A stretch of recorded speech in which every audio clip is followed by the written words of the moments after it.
So kom ons kyk wat kan die Macan S vir ons bring. Die 3 liter V6, 0 tot 100 in 4.6 sekondes. En soos jy kan sien, hier aan die voorkant van die grill is hy lekker oop, dat die mense die radiator kan sien, dat al die lug mooi deur kan vloei na die engine toe. Dit bring ons na die 20-inch wiele, klaargemaak in dark titanium, bitterlik mooi, en as jy die brieke sien, dit is die tungsten brieke, so hulle sal nooit roes nie en hulle sal altyd blink. Hier aan die kant van die kar sien ons die swart aksente wat hierdie mooi gentian blou kleur laat uitstaan. Hier aan die agterkant van die kar sal jy sien daar's 'n paar opsies, die roof rails en hy het ook die panoramic roof.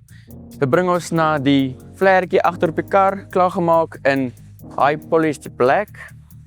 As jy kyk na die agterkant van die kar, jou liggie gaan obviously van links na regs iPad deur met jou bootknoppie hier en met die 4 titanium exhaust wat hierdie V6 laat brul.